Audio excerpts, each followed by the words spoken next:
हम्माम में बेलिबास। कोई है जो किसी यतीम का इतना ख्याल रखता हो?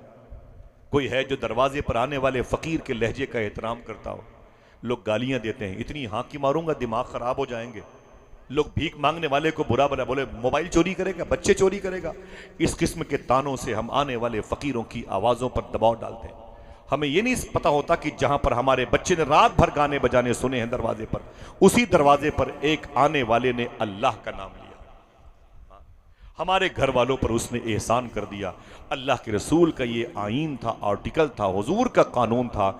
आप यकीन करें अगर वो कानून फिर से लागू हो जाए तो पूरी दुनिया में सुकून कायम हो जाए। लेकिन हमें शऊर नहीं है। हम अगर शादी में खाना खाने जाएंगे तो रोटियां अगर गर्म नहीं है तो उसे उंगलियों पे नचा के सेल्फी लेंगे और उसे गरीब बाप की गरीब बेटी का मजाक उड़ाएंगे और उस बारातियों के वजूद के तमाम तर लोगों पर पत्थरों की बारिश करेंगे। चावल के बड़े बड़े ढेले हमारे जूतों के नीचे चले आते। हाय हाय, हमें हुजूर का दीन नहीं पता। नारा तो हम भी लगाते ना कि सबसे बेहतर दीन है। अल्लाह के रसूल की बारगाह में एक शख्स आया। क्या था हुजूर का किरदार? क्या था किरदार हुजूर का? एक शख्स आया, अल्लाह के रसूल ने क्या कहा, क्या चाहते हो? बोले हुजूर मुझे भूख लगी है। मेरे आका ने फरमाया कि जो इन्हें खाना खिलाएगा वो मेरे साथ जन्नत में रहेगा। क्या फरमाया हुजूर ने? जो इन्हें खाना खिलाएगा वो मेरे साथ जन्नत में रहेगा। इतना सुनना था। एक सहाबी खड़े हो गए, बोले हुजूर इन्हें मैं खाना खिलाऊंगा। फरमाया तुम खाना खिलाओगे तो जन्नत में तुम मेरे साथ रहोगे। उसे लिया, अपने घर चले गए, दरवाजे पे खड़ा किया, अंदर चले गए और जाकर के अपनी बीवी से बोले हुजूर का मेहमान दरवाजे पर खड़ा है। बीवी ने कहा खाने को कुछ भी नहीं है, वो 2 रोटियां थोड़े से चावल है, एक तुम्हारी एक मेरी, थोड़ा सा चावल आपका मेरा, मेहमान के लिए कुछ भी नहीं है। तो उस सहाबी ने कहा हुजूर ने फरमाया जो इन्हें खाना खिलाएगा जन्नत में मेरे साथ रहेगा। तो बीवी ने कहा ऐसा करो सारे खाने मेहमान को दे दो ताकि हम दोनों जन्नत में हुजूर के साथ रहे। अल्लाह अल्लाह, ताकि हम दोनों जन्नत में हुजूर के साथ रहे। इतना कहना था कि मेहमान ने क्या कहा? मेहमान ने क्या कहा मालूम है? मेहमान ने कहा कि ऐसा है, हम बगैर आपके खाना नहीं खाएंगे, बगैर आपके हम खाना नहीं खाएंगे। इतना सुनना था कि मियाँ बीवी परेशान हो गए। खाना एक आदमी के खाने के भर का है, अब इसमें 2 लोग खाएंगे तो कैसे खाएंगे? मालूम है जैसे वो खाने के लिए बैठे ना, बीवी ने क्या कहा बड़ी होशियारी के साथ, मैं चिराग बुझा दूंगी, तुम अपनी प्लेट के खाने मेहमान की प्लेट में डालते रहना, एक लुकमा रोटी भी तुम न खाना, मेहमान को खिलाते रहना, अपना मुंह डुलाते रहना, घर का सारा खाना मेहमान खा लेगा, मैदान महशर में हम तुम हुजूर के साथ रहेंगे। अल्लाह अकबर, अल्लाह अकबर। मुझे बताएं कि ये कानून किसका था? हुजूर का था। मैं कोई खेल कूद की बात नहीं करूंगा भाई, सपाट ले जाए मेरा, समझ रहे हैं आप? एकदम साधारण बात है। अल्लाह का शुक्र है बहुत लोगों ने इस पर कलमा पढ़ लिया। हालात अच्छे होते बताता मैं आपको, अल्लाह का शुक्र है।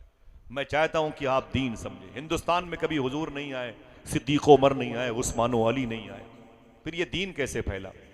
मुझे बताएं कैसे फैला भाई? शीरमाल खाने की बुनियाद पर, पाया खाने की बुनियाद पर, कलेजी खाने की बुनियाद पर, 70 किलोमीटर दूर ढाबे में जो इष्टू मशहूर है वो जाकर खाने की बुनियाद पर? ना ना ना ना ना, ये बुजुर्गों और फकीरों की देन है जो आज पूरी दुनिया में इस्लाम की बहार नजर आती है। हाँ, यही हुजूर का कानून लेके आए थे। अल्लाह के रसूल का कानून क्या था? आज मालूम है सचर कमेटी की रिपोर्ट आई है, सबसे ज्यादा मुसलमान हराम खाता है। दीन फैलाएंगे, जिस जनाजे को हम कांधा देंगे उसकी मगफिरत मुश्किल हो जाएगी। हाँ, हमारे हंसी के वो लहजे जनाजे को कांधा उठाने के बाद भी बाकी नहीं, हम पर गालिब हैं। अल्लाह अकबर। मालूम है क्या रिपोर्टें आती हैं? सबसे ज्यादा नशे की दुकानों पर मुसलमानों के बच्चे नजर आते हैं। सबसे ज्यादा आवारगी अगर किसी के अंदर पाई जाती है तो मुसलमानों के बच्चों के अंदर पाई जाती है। वो फटी हुई पैंट पहन लेंगे, लंबी लंबी जुल्फें रख लेंगे, लगता है इन्हें मौत ही नहीं आएगी। इस वक्त हिंदुस्तान की जेलों में परसेंटेज के एतबार से सबसे ज्यादा अगर कोई है तो वो आप और आपके बच्चे हैं। समझ रहे हैं आप और आपके बच्चे। अभी वैलेंटाइन डे के मौके पर दिल्ली में एक होटल के मुस्लिम मैनेजर ने क्या कहा था? मेरी बहनें मुझे माफ करना, उसने कहा था कि वैलेंटाइन डे के मौके पर मेरी होटल में 120 लड़के और लड़कियां आए थे एक दूसरे को जिस्म बेचने के लिए, रात भर खिंजीर का गोश्त खाने वालों के साथ अपनी रातें गुजारने के लिए। इनमें से 60 लड़कियां 60 लड़के थे। फिर वो मुस्लिम मैनेजर रो के बोलता है कि उनमें से 90% लड़के गैर मुस्लिमों के थे और 80% लड़कियां मुसलमानों की थी। दिल के पपोले जल उठे सीने के दाग से, इस घर को आग लग गई घर के चिराग से। समझ रहे हैं आप ये मत कहना मैदान मैशर से कि हमें किसी ने बताया नहीं। सुने, क्या हम पर इल्जाम है कि हकीकत है? सबसे ज्यादा मुसलमान हराम खाता। ये हुजूर का लाया हुआ दीन था जिसे हमने लपेट करके चटाई में तरीके से बांध दिया और आज इस्लाम सिकुड़ता जा रहा है। हम पर दहशतगर्दी का लेबल है। आपको मैं बताता हूं, 1450 साल पहले इसी हिंदुस्तान की जमीन मालाबार में मुसलमानों का एक काफिला आया था, हुजूर का कानून लेकर के आया था।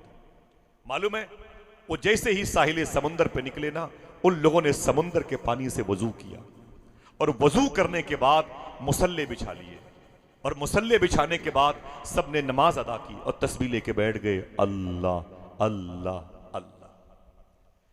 पहली मरतबे इस तरीके की इबादत को देखा था यहाँ के हिंदू भाइयों ने। वो करीब आ गए। आप लोग कौन है, कहां से आ रहे हैं? बोले हम लोग हुजूर के आशिक हैं, मदीने से आ रहे हैं। कहा क्या करते हो? कहा बिजनेस करते हैं। क्या करते हो? बोले बिजनेस। कैसा बिजनेस?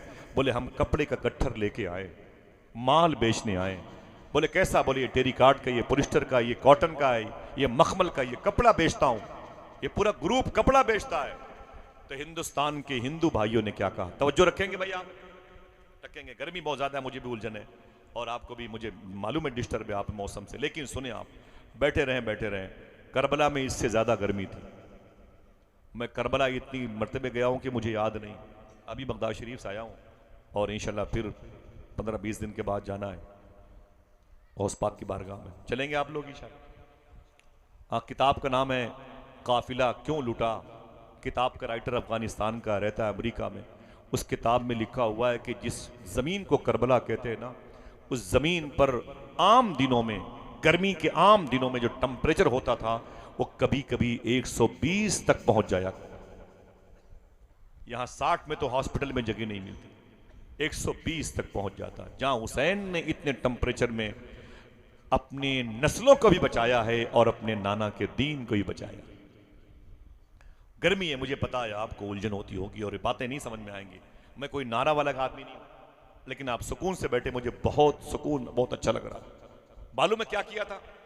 आज सबसे ज्यादा हराम गुजरात में लोगों ने बोर्ड लगा रखे हैं, खबरदार अपना बिजनेस मुसलमानों के साथ न करना। इस वक्त सबसे ज्यादा धोखा देने वाली कौम यही है। सबसे ज्यादा सच बोलने वाली कौम का खिताब पाने वाली आज अपनी पेशानी पर स्टिकर तब्दील कर चुकी है। अल्लाह अकबर। दीन कैसे आया? हुजूर का कैरेक्टर हिंदुस्तान में कैसे आया? मालूम है आपको, जैसे ही मालाबार के साहिली इलाके पर हिंदुस्तान में आने वाले मुसलमानों ने अल्लाह अल्लाह अल्लाह किया, यहाँ के हिंदू भाई आ गए। बोले आप लोग? बोले मदीने से आ रहे हैं। बोले कौन हो? बोले मुसलमान है। क्या करने?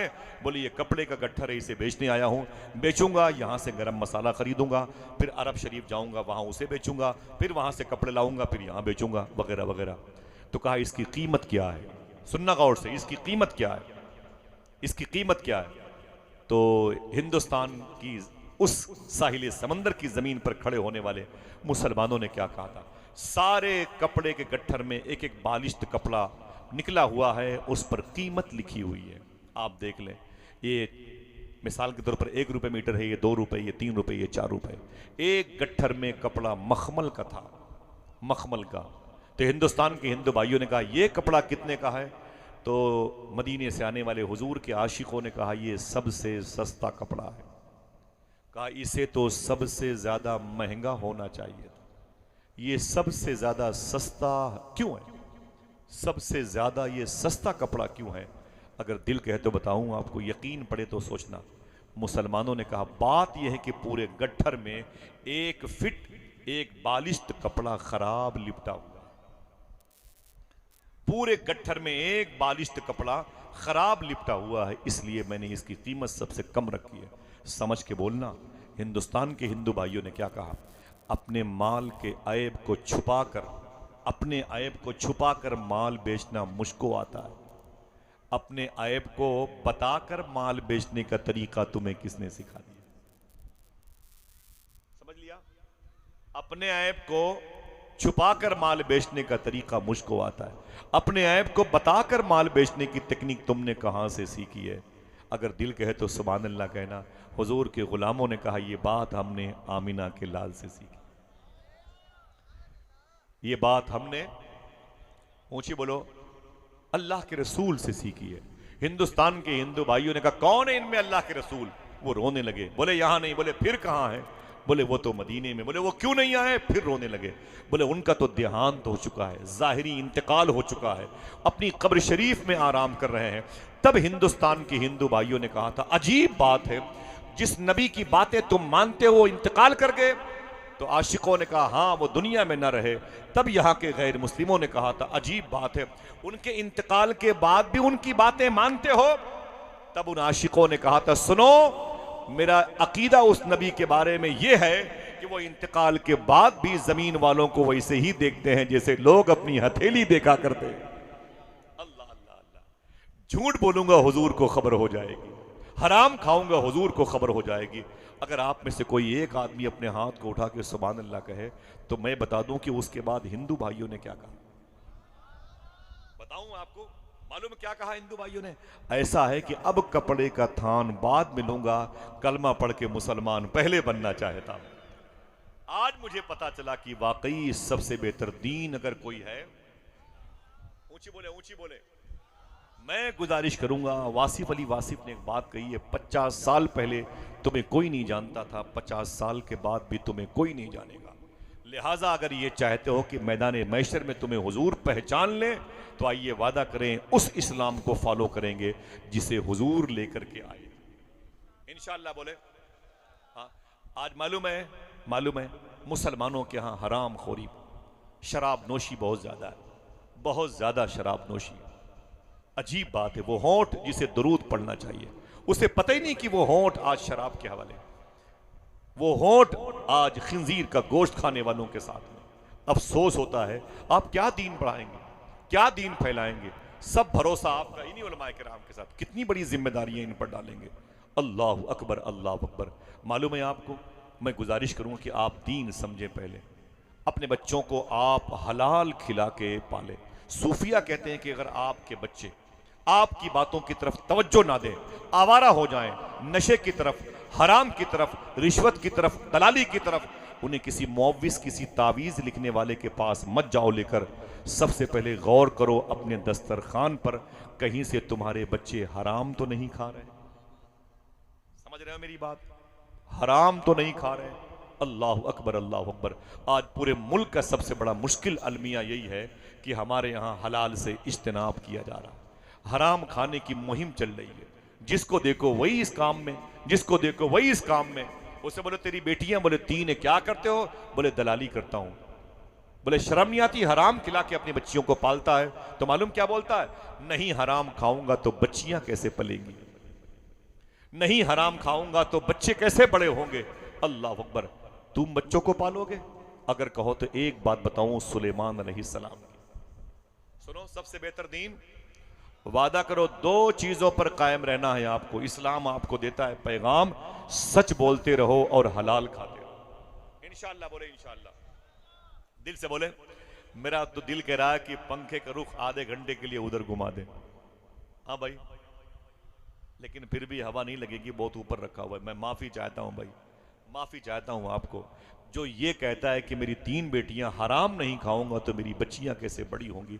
मैं गुजारिश कर रहा हूं कि सुलेमान अलैहिस्सलातु वस्सलाम ने अल्लाह से कहा था, ऐ मेरे मौला तू जमीन की हर मखलूक को पालता कैसे? तो अल्लाह ने कहा था इस तालाब के किनारे पर बैठ जाओ, मेरी कुदरत के जलवे देखो।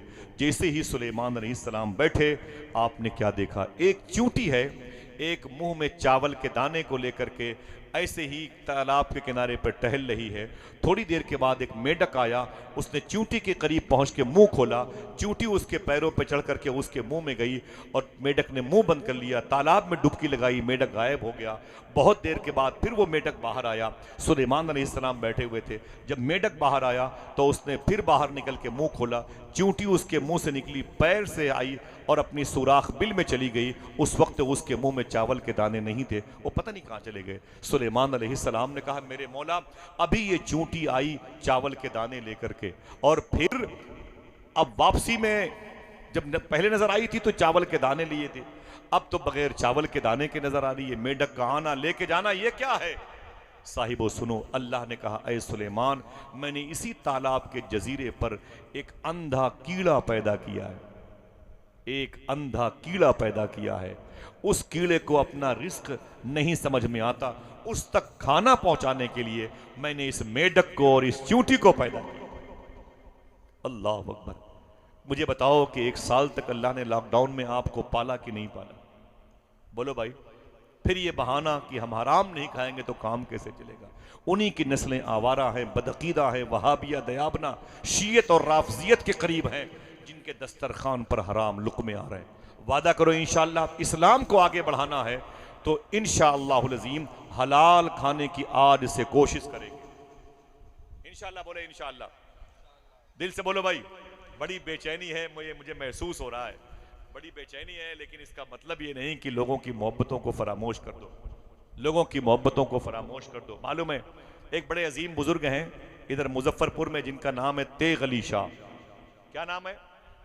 ऊंची बोलो भाई, ऊंची बोलो। तेग अली शाह नाम है। अपने मुरीद के घर गए, अपने मुरीद के जब घर पे गए ना, तो मालूम है क्या किया?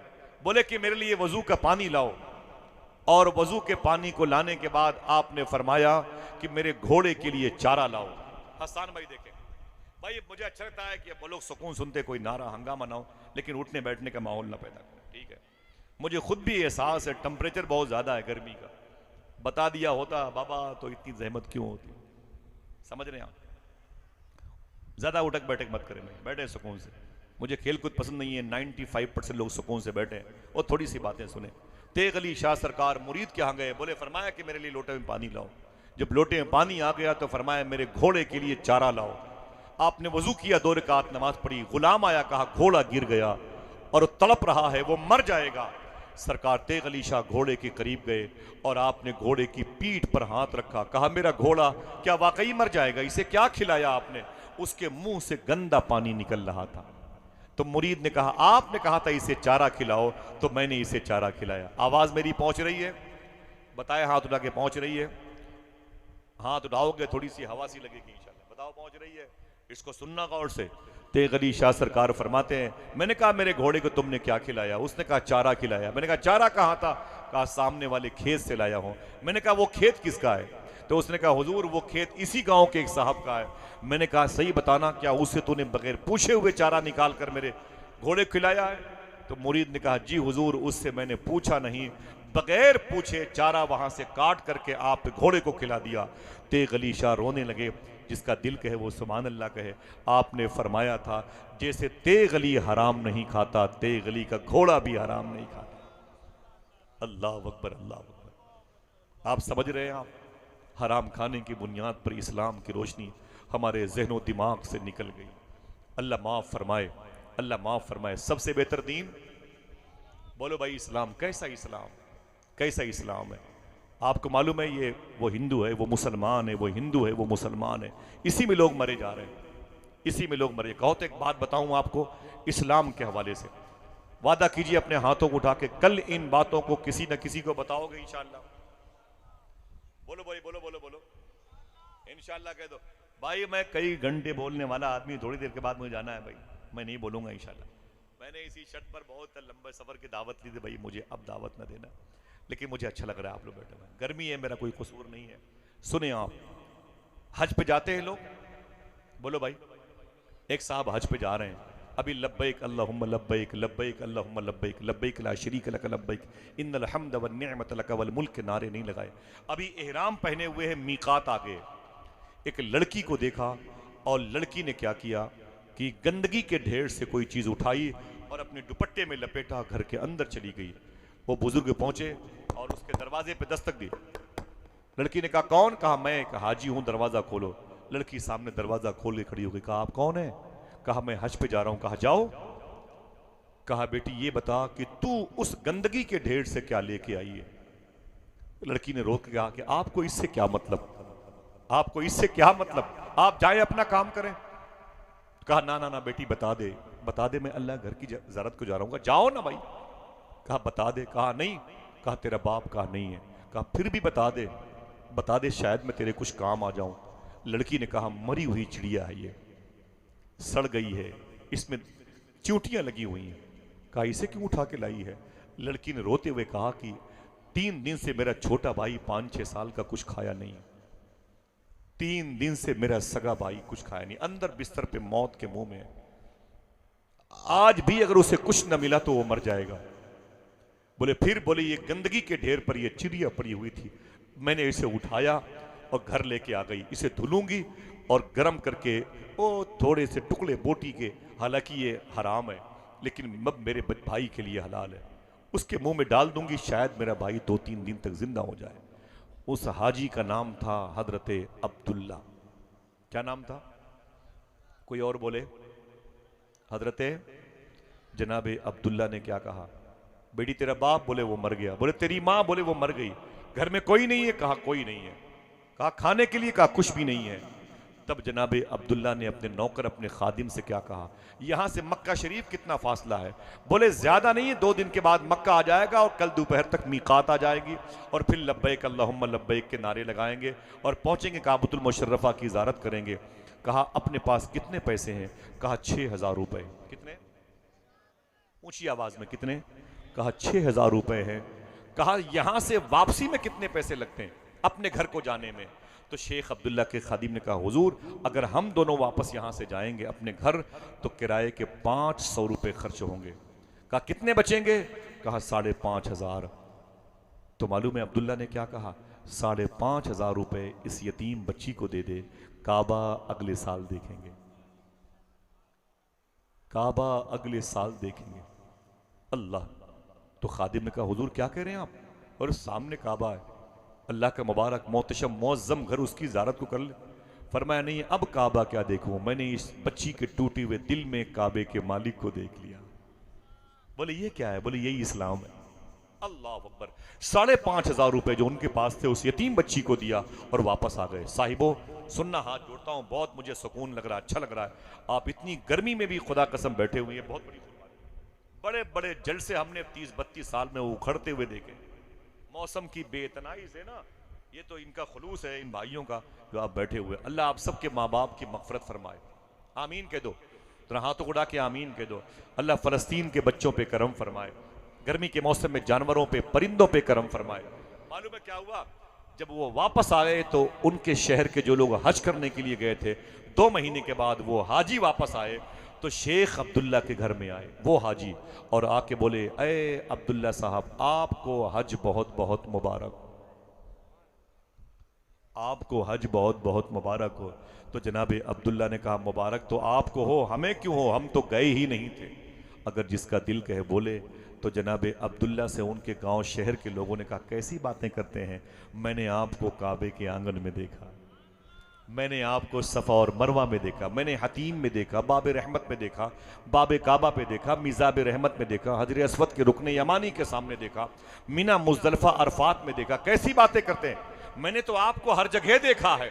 इतना सुनना था, शेख अब्दुल्ला रोने लगे और आपने दरवाज़ा बंद कर लिया, ताज़ा वज़ू किया, मुसल्ले पे 2 रकात नमाज पढ़ी और सजदे में चले गए। बोले मेरे मौला तू तो जानता है कि मैंने हज नहीं किया, ये कह रहे हैं कि मैंने हज किया, तू बता माजरा क्या है। आवाज आई अल्लाह की बारगाह से, अय अब्दुल्ला ये बता तूने हज क्यों नहीं किया? बोले मेरे मौला सारे पैसे मैंने की यतीम बच्ची के हवाले कर दिए और इसीलिए मैंने हज नहीं किया, सारे पैसे मैंने दे के वापस आया, लड़की की भूख मुझसे बर्दाश्त ना हुई। तो अल्लाह कहता है कि सुन अब्दुल्ला, देखना है कहां कहां से लोग सुभान अल्लाह, किधर किधर से आवाजें आती हैं। अल्लाह कहता है सुन अब्दुल्ला, इस साल 6 लाख हाजियों ने हज किया है। कितने? 6 लाख हाजियों ने हज किया है, लेकिन मैंने किसी का हज कबूल नहीं किया है। लेकिन तूने जो सारे पैसे यतीम बच्ची को दे के वापस आ गए थे, तेरे इस अमल की वजह से मैंने सारे हाजियों का हज कबूल कर लिया है। कहा वो कौन था जिसे इन लोगों ने मेरी सूरत में देखा है? अल्लाह ने कहा वो एक फरिश्ता था जिसे मैंने तेरी सूरत का बना के पैदा किया था। सुन अब्दुल्ला, हर साल हज के मौके पर काबे का तवाफ वो करेगा, सवाब तेरे खाते में आएगा। आवाज आई, इसी को इस्लाम कहते हैं। क्या कहते हैं? बोलो भाई।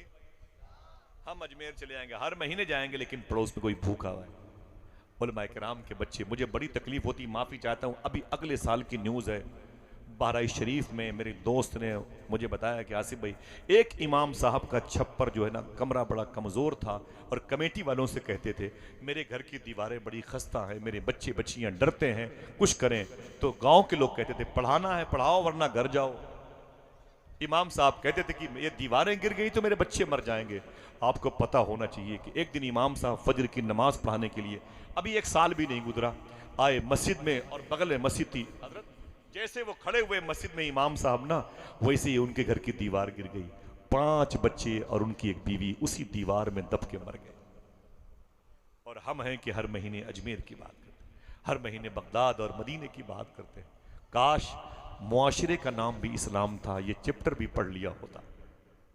काश किसी की खिदमत करने का नाम इस्लाम था, इस आईन के फ्रेम में अपनी तस्वीर देख ली होती।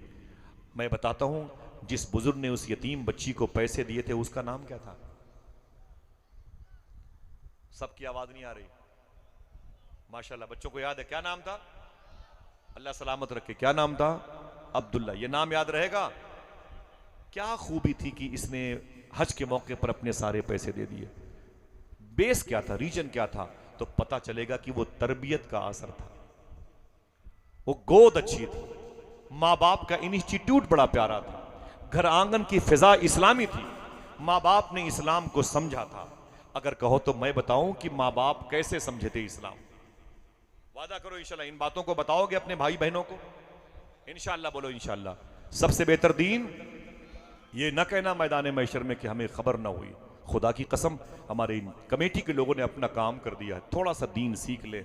आज आपको सूफिया के दीन की जरूरत है। अब्दुल्ला ने 5,500 यतीम बच्चे को दिए, 6 लाख हाजियों के हज की कबूलियत का सबब बन गया। क्यों बन गया? तरबियत कैसी थी? तो आइए माजी के पन्ने को पलटें। उनसे पहले 50 साल पहले एक बड़े मशहूर चीफ जस्टिस काज़ीउल कुज़्ज़ात, जज के बाप, उनका नाम था हजरत नूह। क्या नाम था? उनकी एक बेटी थी, उसका नाम था फातिमा। क्या नाम था? फिर से बोले, फिर से बोले ऊंची आवाज में, क्या नाम था? फातिमा। बड़ा प्यारा नाम है। फातिमा हुजूर की दादी का नाम है, फातिमा हुजूर की चची का नाम है, फातिमा हुजूर की बेटी का नाम है, फातिमा हुजूर की बेटी की सास का नाम है, फातिमा इमाम हसन हुसैन की दादी का नाम है, फातिमा इमाम हुसैन की बेटी का नाम है, फातिमा इमाम हुसैन की नवासी का नाम है, फातिमा इमाम हसन के बेटे के बेटे के बेटे के बेटे शेख अब्दुल कादिर गौस पाक की मां का नाम रख लिया। नूह ने अपनी बेटी का नाम फातिमा। क्या रखा? जज का नाम है नूह, वो बाप, और बेटी का नाम फातिमा, ये दो हैं। बीवी मर गई है, दोनों बाप बेटी घर पर। एक नौकर है, उसका नाम है मुबारक। नौकर का नाम, मोहब्बत से बोलो, मुबारक। मुबारक, अल्लाह आपको मुबारक फरमाए। नौकर का नाम है मुबारक। 15 साल तक उस घर में नौकर रहा था। एक दिन जज साहब 2 दिन के लिए कहीं चले गए। जब 2 दिन के बाद वापस आए ना, तो लड़की ने कहा कि अब्बू आप कहां गए थे? कहां गए थे? तो लड़की से उसके बाप ने कहा तेरे लिए रिश्ता ढूंढने गया था। लड़की ने कहा कहां गए थे? बोले करीब के शहरों की बड़ी बड़ी बिल्डिंगों में रहने वालों से मैंने राब्ता कायम किया, मेरे स्टेटस का कोई लड़का हो तो उसको मैं तुझ जैसी लड़की दे दूं उसके निकाह में। लड़की ने क्या कहा? देखना है कोई है जो मेरे बगैर कहे अपनी मर्जी से सुभान अल्लाह कहता है। लड़की ने क्या कहा? मेरे अब्बू मेरे लिए रिश्ता ढूंढने के लिए किसी सेठ की बिल्डिंग मत देखें, मस्जिद में जाया करें, मस्जिद में जाया करें। बाप ने कहा मेरी बेटी मस्जिद में कौन मिलेगा, कौन मिलेगा? लड़की ने एक जुमला कहा, एक आदमी समझ के बोलेगा तो मेरा आना वसूल हो जाएगा। एक आदमी। लड़की ने कहा क्या? तो बाप ने कहा मस्जिद में कौन मिलेगा? तो लड़की ने कहा जो लड़का खुदा का हक अदा नहीं करता मेरा हक कहां से पूरा करेगा? अल्लाह उठे हुए हाथों की आबरू बचा ले। तो बाप ने कहा फिर? लड़की ने कहा मुझे बाहर शादी नहीं करनी है, घर में शादी करनी है। कहां करनी है? बाप ने कहा मेरे घर में तो कोई लड़का है ही नहीं, ना मेरे भाई ना भतीजे, कोई नहीं है, कोई मेरे भाई के बच्चे नहीं है, मेरा तो कोई है ही नहीं है अपने घर खानदान में। लड़की ने कहा अपने घर पे गौर करो, अपने घर पे। कहा अपने घर में कोई नहीं, ना मेरी बीवी है कि उससे पूछता कोई लड़के के बारे में। वो एक नौकर है जिसका नाम है मुबारक, वो तो अपना जर खरीद गुलाम है। लड़की ने कहा उसके अंदर क्या खराबी है? कहानी का टर्निंग पॉइंट देखें, उसके अंदर क्या खराबी है। इतना सुनना था कि जज को एहसास हुआ शायद मेरी बेटी उससे दोस्ती करती है। जज ने कहा बेटी वो गुलाम है, गुलाम। तो बेटी फातिमा ने कहा उसे आजाद कर दो, मैं भी आजाद हूं, आजाद का आजाद से रिश्ता हो जाएगा। और सुन मेरे बाप, मैं रिश्ता करूंगी तो उसी के साथ करूंगी। बाप ने कहा पागल हो गई है, अपने घर की नालियां साफ करता है, मेरे और तेरे जूती और जूतियां साफ करता है, वो झाड़ू पोछे करता है घर के, वो जानवरों की खिदमत करता है, वो मेरे घर का गुलाम है, नौकर है। मेरी बहनों सुनना उसने क्या कहा, अल्लाह अकबर।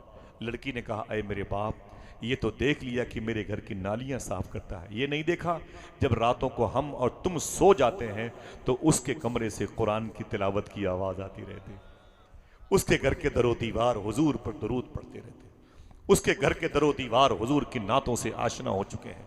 अय मेरे बाप सुन, तेरी कितनी बड़ी पोस्ट हो, मुझे शादी करना है उसी लड़के के साथ, नौकर के साथ, जिसका नाम माशाल्लाह याद है, जिसका नाम। बड़ी बात बढ़ गई तो जज परेशान हुआ, उसने अपनी बेटी की मौजूदगी में बुला लिया मुबारक को। बोले मुबारक तुझे मैंने आजाद किया। बोले ना हुजूर, रखे अपने घर पे गुलाम बना के, क्यों मुझे आजाद करते हैं? बोले सुन, आजाद करने का मतलब ये नहीं कि तू चला जा। बोले फिर? आजाद करने का मतलब है कि तू मेरी बेटी फातिमा को अपनी बीवी बना ले, रिश्ता। तो उसने कान पकड़ लिया, ना ना ना, ये मेरी मालिकन है, मैं इसका नौकर हूं, ये मलका है, मलका, ये किसी बादशाह के घर में जाए, वहां पर राजकुमारी बन के रहे, मैं गरीब फटीचर आदमी, गुलाम, कमजोर आदमी, नौकर आदमी, मुझसे कैसे निभा हो सकेगा? लड़की ने कहा आपको मुझसे शादी करनी, मैंने फैसला कर लिया। मुबारक चीखता रहा, चिल्लाता रहा, उसकी ना चली। आखिर मुबारक का रिश्ता फातिमा से हो गया। मुबारक बन गए ज़व्वज और फातिमा बन गई ज़ौजा। बस अपने बाप के सामने उसने कहा क्या करूं? बाप ने कहा अरे मेरे दामाद मुबारक, मेरी बेटी का हाथ पकड़ ले और इसे घर लेके चला जा, इसे घर लेके चला जा। जैसे वो निकले ना अपने घर की तरफ, जैसे वो कुटिया में पहुंचे, अपने छोटे से मकान में मुबारक लेके पहुंचा ना, मालूम है जैसे पहुंचा इशा का टाइम था, इशा की अजान की आवाज आई तो मुबारक ने क्या कहा, अरे मेरी बीवी फातिमा, इशा की अजान हो गई, मैं भी नमाज पढ़ लूं, तू भी नमाज। जिसको यकीन पड़े वो सुभान अल्लाह कहे, जिसे शक हो अपने शक का इलाज करवाए। ऐसा भी हुआ है रुए जमीन पर, लड़कियां दुल्हन बन के आई हैं और इशा की नमाज पढ़ रही हैं। 40,000 रुपए के जोड़े लाचे के नाम पर हमारी बहनें पहनती हैं शादियों में, लेकिन शिकायतें कम नहीं होती हैं। सूफी सुल्तान मियां फरमाते हैं इन लड़कियों को चाहिए कभी वो कीमती कपड़ा पहनकर रात को चुपके से शौहर सो जाए तो वजू बना करके कीमती और महंगा कपड़ा पहनकर 2 रकात मुसल्ले पर खड़ी होकर पढ़े नमाज, और फिर बैठ के बोले अय मेरे मौला, मैं बेलिबास पैदा हुई थी, इतना कीमती लिबास तूने अता फरमाया, अय मेरे मौला तेरा शुक्र है, तेरा शुक्र है। लेकिन अफसोस है कि हमारी बहनों की तौफीक छीन सी गई है।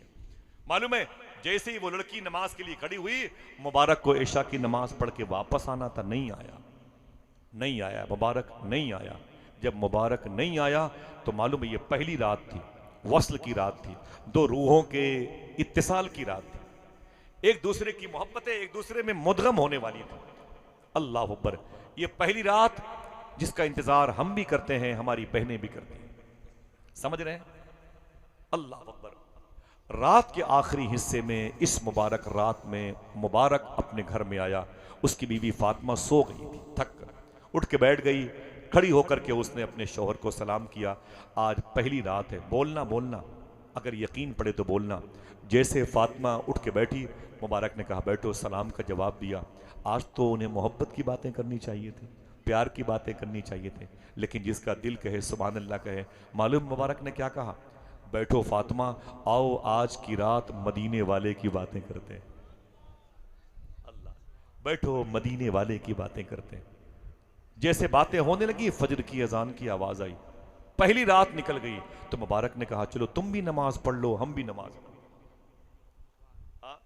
तुम भी पढ़ लो हम भी पढ़ लें। नमाज के बाद कुल्हाड़ी दी और गए जंगल, वहां लकड़ियां काटी, उसे बेचा, पैसे मिले, उसे गेहूं खरीदा, पीस करके उसे अपने घर लेके आए, 2 रोटियां बनाई, शाम को एक बीवी को दी, एक खुद खाई, फिर ऐशा की अजान हुई, बोले नमाज पढ़ लो।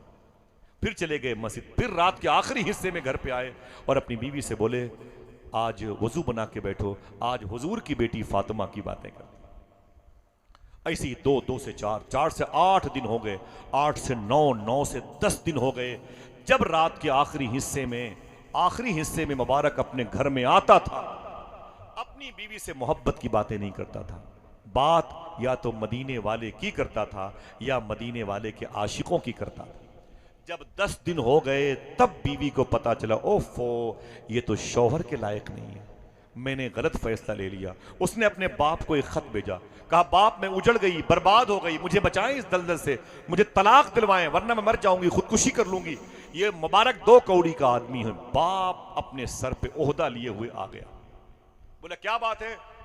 बोले ये 10 दिन से मेरे पास बैठा नहीं है, थोड़ी देर बैठता है सुबह के वक्त और मुझसे कहता है सिद्दीक उमर की बातें करो, अली फातिमा की बातें करो और जनाब ज़ैनब रुक़ैया उम्मे कुलसूम की बातें करो, मुझसे मोहब्बत की बातें नहीं करता। मेरे बाप मुझे तलाक चाहिए, तलाक। अभी बाप ने मुबारक को देखा, बोले ए मुबारक तू मेरा दामाद है, तेरी औकात घरों की मेरी गंदगी साफ करने वाला, मेरे जूतों के पर अपने हाथों से खिदमत करने वाला, मेरे घर के दरो दीवार पर लगे हुए मकड़ी के जालों को अपने लिबास से साफ करने वाला, मेरे झूठे बर्तनों का इस्तेमाल करने वाला, तेरी औकात थी मेरी चांद जैसी बेटी को तू अपनी बीवी बनाता? ये मेरी बेटी की जिद थी जो मैंने इसकी बात पर हाँ किया और इसे तेरे हवाले किया। ये बता कि 10 दिन हो गए शादी को, मेरी बेटी से तू मोहब्बत की बातें क्यों नहीं करता? मेरी बेटी के पास बैठता क्यों नहीं? रात के आखिरी हिस्से में आके बोलता है मदीने वाले की बातें करो। हम भी करते हैं मदीने वाले की बातें, लेकिन बीवी से मोहब्बत करना यह भी हुजूर की सुन्नत है। इतना कहा, इतना डांटा ना, मुबारक खामोश हो गया। कलेजे हिल जाएंगे आपके। जब चुप हो गए जज साहब, तो मुबारक ने कहा जज साहब अगर कहो तो मैं भी कुछ कहूं। तो कहा बोलो, तुम बोलो, जल्दी बोलो वरना तलाक दो मेरी बेटी को, क्यों तुम ऐसा करते हो?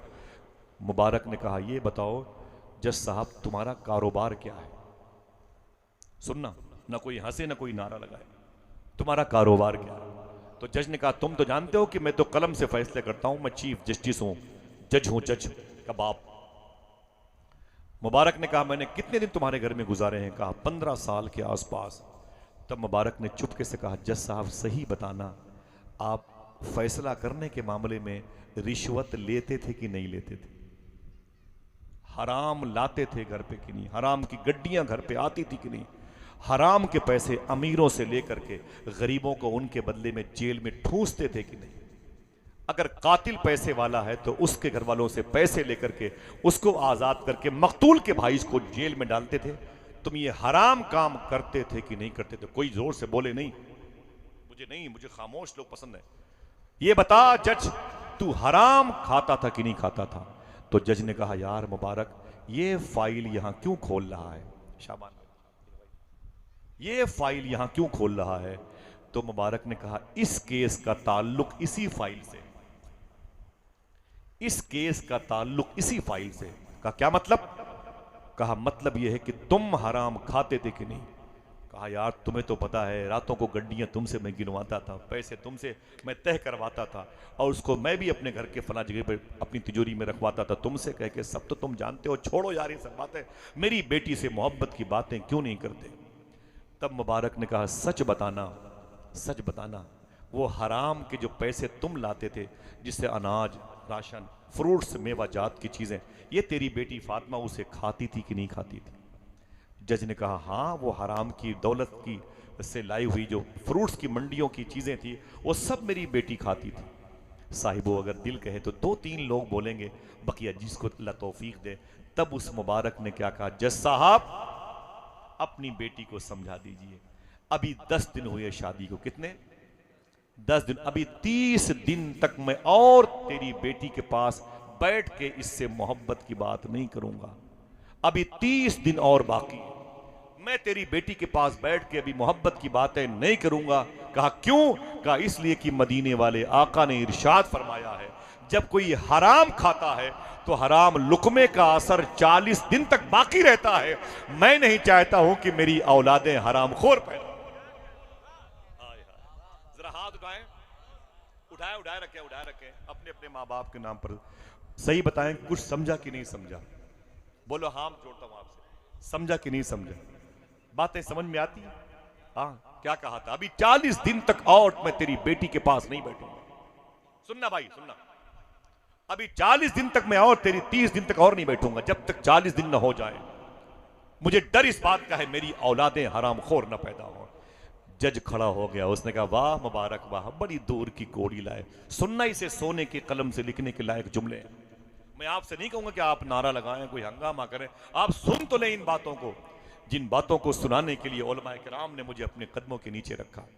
इन जैसों की दावत मोहब्बत की राह का मुसाफिर बना। मालूम है, अल्लाह अकबर, जैसे मुबारक ने ये बात कही, जज खड़ा हो गया। सुन मेरी बहन, खड़ा हो गया जज, कहा ये बता, बड़ी दूर की बात तुमने की यार, बड़ी दूर की बात की, लेकिन एक सवाल का जवाब न तू दे पाएगा न तेरा बाप दे पाएगा। तो मुबारक ने कहा बोल, तेरा सवाल क्या है जज, मेरे ससुर? तो जज ने कहा ये बता, जो हराम लाता था मैं, हराम राशन लाता था, हराम पैसे लाता था, उस हराम पैसों से मेरी बेटी अपनी खुराक, अपनी रिस्क का इंतजाम करती थी? कहा हाँ। वो हराम के लुक़्मे खाती थी? कहा बिल्कुल खाती थी। कहा मुबारक बता, अगर मेरी बेटी हराम के लुक़्मे का इस्तेमाल करती थी तो मेरी बेटी का किरदार खराब क्यों नहीं हुआ? मेरी बेटी बद किरदार क्यों नहीं हुई? मेरी बेटी बद चलन क्यों नहीं हुई? इसका स्टेटस खराब क्यों नहीं हुआ?